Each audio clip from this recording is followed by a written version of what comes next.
नमस्कार, बहुत स्वागत आपका अनादि टीवी पर। मैं हूं आपके साथ पारुल। खबरों की शुरुआत करेंगे बड़ी खबर के साथ और बड़ी खबर मध्य प्रदेश से आपको बता रहे हैं, जहां खबर है कि एमपी कांग्रेस ने अपना एग्जिट पोल जारी किया है। सर्वे में कांग्रेस को लोकसभा चुनाव में बहुमत का दावा है।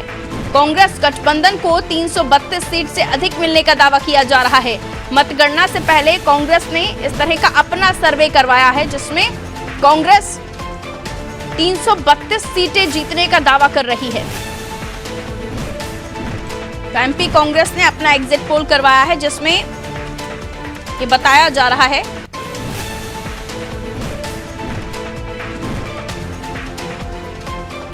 इसमें कांग्रेस को 332 सीटें मिल रही हैं।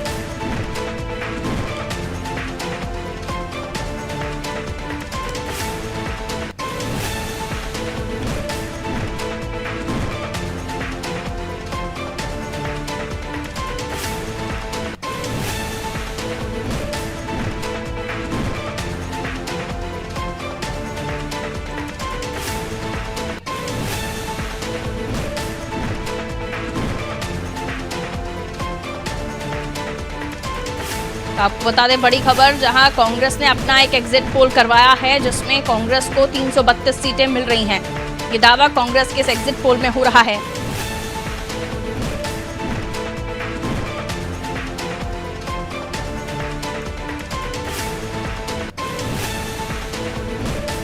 मतगणना से पहले कांग्रेस ने अपना एग्जिट पोल कराया है और अभी एक और चरण बाकी है। उससे पहले ही ये सर्वे आ गया है, यानी 1 तारीख को आखिरी फेज 7वां फेज है। उत्तर प्रदेश की 13 सीटों पर मतदान होना है और उससे पहले ही बाकी देश की 52 सीटों पर मतदान होना है और उससे पहले ही ये एग्जिट पोल कांग्रेस ने करवाया है, जिसमें कांग्रेस अपने आप को 332 सीटें देती हुई दिखाई दे रही है।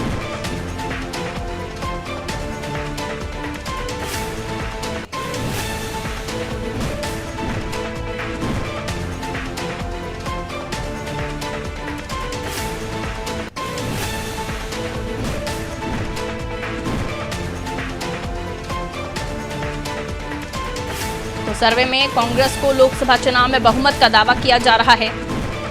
332 सीट से अधिक मिलने का दावा हो रहा है और अभी किसी तरह का एग्जिट पोल किसी भी कंपनी का नहीं हुआ है और ना ही सामने आया है, क्योंकि 1 तारीख के बाद ही किसी तरह का कोई एग्जिट पोल किया जा सकता है, लेकिन उससे पहले ही कांग्रेस का ये एग्जिट पोल आ गया है।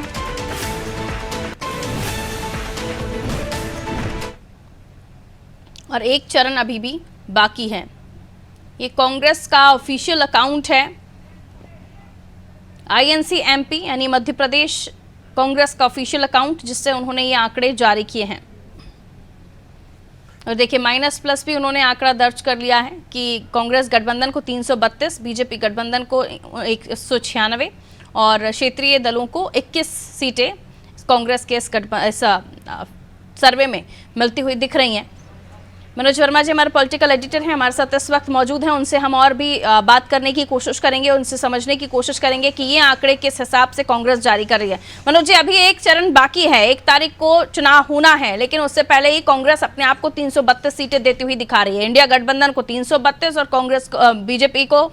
वो एनडीए को वो 196 भी नहीं दे रहे हैं। ऐसे में इस तरह का ये जो सर्वे सामने आया है, कांग्रेस ने किस हिसाब से किया होगा और इससे क्या संदेश देना चाह रही है कांग्रेस? देखिए, अगर पहले चुनाव की बात करें हम, तो पहली दिन से जब चुनाव शुरू हुआ उसके कुछ महीने पहले से प्रधानमंत्री नरेंद्र मोदी और बीजेपी के तमाम दिग्गज नेताओं ने कहना शुरू कर दिया था कि 2024 के लोकसभा चुनाव में टीम जो एनडीए गठबंधन है उसको 400 सीटें मिलेगी और अकेले बीजेपी 370 से ज़्यादा सीटें जीतेंगी। और वो लगातार आंकड़ा देते रहे, तो पूरे चुनाव तक लगभग जब 5 चरण का चुनाव निपट गया था तब तक ये बात वो कहते रहे थे। उसके बाद 6ठे चरण के चुनाव के पहले कांग्रेस सक्रिय और उसने कहना शुरू किया कि नहीं, कांग्रेस को गठबंधन मिलने जा रहा है और बीजेपी को हम कम से कम 100 सीटें कम करने जा रहे हैं। और जब अब 7वें चरण की 57 सीटों का 1 तारीख को चुनाव होना है, उसके पहले 1 तारीख को कांग्रेस ने अपनी एक बैठक बुलाई दिल्ली में और आज मल्लिकार्जुन खड़गे जो कांग्रेस के राष्ट्रीय अध्यक्ष है, उन्होंने कहा है कि हम 5 दिन के अंदर गठबंधन का नेता चुन लेंगे और कांग्रेस के नेतृत्व में एनडीए के खिलाफ इंडिया गठबंधन अपनी सरकार बनाने जा रहा है। और उसके कुछ देर पहले ही जो एक्स ट्विटर हैंडल पर है INCMP यानी मध्य प्रदेश कांग्रेस का जो ऑफिशियल ट्विटर हैंडल है एक्स, उस पर उन्होंने एक सर्वे जारी किया जिसको उन्होंने फाइनल सर्वे नाम दिया, जिसमें उन्होंने कहा है कि 332 सीटें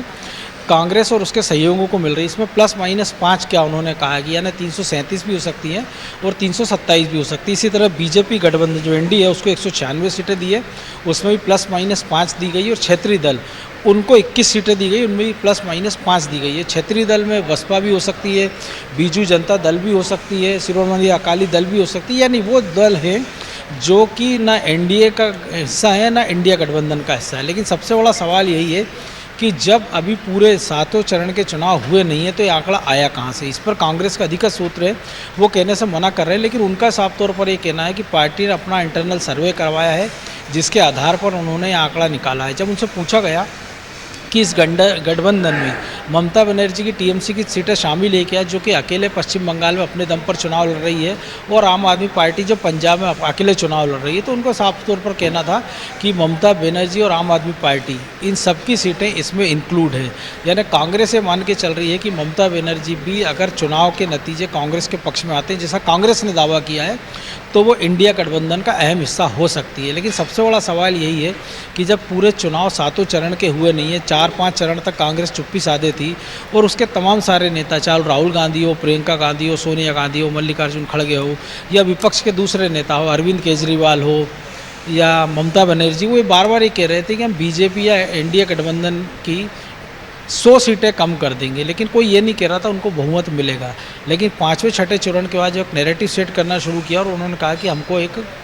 बहुमत मिलने जा रहा है, तो ऐसे में सवाल यही उठ रहा है कि आंकड़ा आया कहाँ से। हालांकि ये पहली बार नहीं है, जो तमाम सारे राजनीतिक दल हैं वो चुनाव के पहले और बाद में इसी तरह की दावे करते हैं। अगर कांग्रेस की हम बात करें तो कल एक खबर आई थी कि जो मध्य प्रदेश कांग्रेस है उसने 1 टन लड्डू का ऑर्डर दे दिया है कि 4 तारीख को जब मध्य प्रदेश में उनका कहना है कि आधा दर्जन से ज़्यादा हम सीटें जीतने जा रहे हैं, जिसका एक भव्य जश्न होगा। बीजेपी की बात करें तो आज ही बीजेपी ने ऑफिशियल एक चिट्ठी लिखी है, जो उनके जो प्रदेश भर के जो कार्यालय हैं, जिला अध्यक्ष और कार्यकर्ता, उनको निर्देश दिया गया है कि 4 जून को जब इंडिया गठबंधन बीजेपी के नेतृत्व में शानदार जीत हासिल करेगा, 400 सीटें जीतेगा, तो एक बड़े जीत का बड़ा जश्न मनना चाहिए। आम आदमी पार्टी के अरविंद केजरीवाल की हम बात करें, जो देश भर में 22 सीटों पर चुनाव लड़ रहे हैं, वो अपना एक घोषणा पत्र जारी कर रहे हैं। तेजस्वी यादव की बात करें जो बिहार के बाहर चुनाव नहीं लड़ रहे हैं। ममता बनर्जी की बात करें जिनको समझौते में 1 सीट समाजवादी पार्टी ने उत्तर प्रदेश में दी और वो खुद 40 सीटों पर लोकसभा का चुनाव लड़ रही हैं। NCP की बात करें, शिवसेना उद्धव ठाकरे की बात करें जो इंडिया गठबंधन का हिस्सा है, ये तमाम सारे लोग अपने अपने दावे कर रहे हैं और खुद को प्रधानमंत्री के रूप में एक तरह से अपरोक्ष रूप से प्रोजेक्ट करना इन लोगों ने शुरू कर दिया। तो ऐसे दावे हर बार होते हैं चुनाव के पहले, लेकिन ये पहली बार ऐसा हो रहा है कि बीच चुनाव के बीच, यानी जब वोटिंग पूरी नहीं हुई है और कोई पार्टी अपना एक सर्वे जारी कर दे उस जिसमें खुद को इतनी सीटें देती हुई बताए एग्जैक्ट,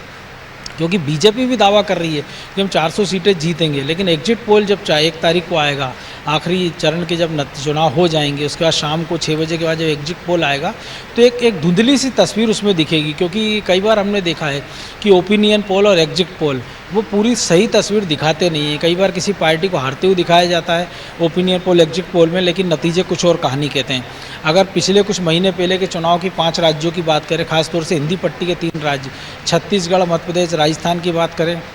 जहां कांग्रेस की सरकार थी 2 राज्यों में, छत्तीसगढ़, राजस्थान में, माना जा रहा था कि छत्तीसगढ़ में बीजेपी फिर से हार का सामना करना पड़ेगी, कांग्रेस अपनी सरकार रिपीट कर रही है, और राजस्थान में कांटे की टक्कर बताई थी और मध्य प्रदेश में कांग्रेस को लीड दिखाई गई थी। लेकिन 2003 के चुनाव के बाद जब बीजेपी ने 173 सीटें जीती थी उमा भारती के नेतृत्व में, और कांग्रेस अपने इतिहास के सबसे बुरे सीटों पर, 60 से भी कम सीटों पर सिमट गई थी, लगभग उसी के आसपास का प्रदर्शन इस चुनाव में कांग्रेस का हमने देखा कि बीजेपी ने 163 सीटें भारी बहुमत से जीती, 166 सीटें कांग्रेस ने जीती, और 1 सीट जो है बाप पार्टी, जो कि आदिवासी पार्टी है, डोडियार, कमलेश डोडियार, उन्होंने जीती थी। ना बसपा को एक भी सीट मिली थी, ना समाजवादी पार्टी को, ना ही कोई अन्य निर्दलीय इस चुनाव में जीत पाया था। तो इस बार के सर्वे को लेकर भी हालांकि बीजेपी के सूत्रों से बात हुई है तो उन्होंने साफ तौर पर कहा है कि हमारे पास अपना एक आंकड़ा हैगा, और जो अमित शाह और नरेंद्र मोदी लगातार कह रहे हैं कि पाँचवें और छठे चरण के बाद ही जो बीजेपी और एनडीए गठबंधन ने बहुमत हासिल कर लिया और बीजेपी अपने दम पर 320 सीटों से पार निकल चुकी है और 350 से 70 का आंकड़ा हम 7वें चरण के चुनाव के बाद हासिल कर लेंगे। अब एग्जैक्ट क्या होगा ये तो 4 तारीख को जब नतीजे आएंगे तब पता चलेगा, लेकिन इस पूरी कवायद को ये माना जा रहा है कि कांग्रेस इसके बहाने देश भर में जो अपने कार्यकर्ता बची सीटों पर, क्योंकि 7वें चरण की जिन सीटों पर चुनाव होना है, पिछले चुनाव में बीजेपी ने यहाँ 90% सीटें जीती थी और उसमें ना इंडिया गठबंधन कहीं लड़ाई में नहीं था। कुछ एक सीटों पर तृणमूल कांग्रेस जीती थी और कुछ सीटों पर बसपा जीती थी, जब उत्तर प्रदेश में बहुजन समाजवादी पार्टी और समाजवादी पार्टी का गठबंधन था। ऐसे में माना ही जा रहा है कि कांग्रेस अपने जो केडर जिसमें हतोत्साहित हो गया था पहले 4-5 चरण के चुनाव के बाद, उसमें एक नई जान फूंकने के लिए सर्वे को जारी किया है कि कांग्रेस पार्टी की सरकार बनने जा रही है, लिहाजा 7वें चरण में आप पूरे उत्साह के साथ वोटिंग कराइए और नतीजा हमारे पक्ष में आने वाला है। बिल्कुल। अब ऐसे में आने वाले समय में किस तरह से ये जो सर्वे कांग्रेस ने किया है, वो जिस भी सोच के साथ उन्होंने ये पोस्ट शेयर किया हो या फिर वो कोई परसेप्शन बनाने की कोशिश कर रहे हैं एक चरण पहले से, ये तो आने वाले समय के साथ पता चलेगा। लेकिन चौंकाने वाला है क्योंकि एक फेज बचा हुआ है और कई सारी सीटें अलग अलग राज्यों से हैं और वो जो भी सोचकर ये सर्वे जारी कर रहे हैं, इसका फायदा उन्हें क्या होने वाला है ये आने वाले समय के साथ पता चलेगा। मनोज जी, मैं लौटूंगी, अगली खबर पर भी आपसे बातचीत करेंगे, आपसे जानकारी लेंगे। देखिए, ये वो पोस्ट आप देख रहे हैं जो कांग्रेस के ऑफिशियल ट्विटर हैंडल से, ऑफिशियल एक्स पोस्ट से शेयर की गई है, जो INC MP के नाम से है और उसमें उन्होंने इसे फाइनल सर्वे बताया है। कांग्रेस गठबंधन को वो, यानी इंडिया गठबंधन को वो 332 सीटें देते हुए दिख रहे हैं। प्लस माइनस का आंकड़ा उन्होंने 5 का रखा है, यानी 5 ज़्यादा भी हो सकती है, कम भी हो सकते हैं। बीजेपी गठबंधन यानी NDA को वो 196 देते हुए दिख रहे हैं और 5 माइनस प्लस में रखा उन्होंने क्षेत्रीय दल, जैसे कि मनोज जी भी बता रहे थे कि दल और भी हो सकते हैं उसमें। लेकिन ये पहली बार होगा जब कोई पार्टी अपना सर्वे जारी कर रही है और उसमें वो अपने आप को ही बहुमत दे रही है, वो भी तब जब अभी चुनाव बाकी हैं।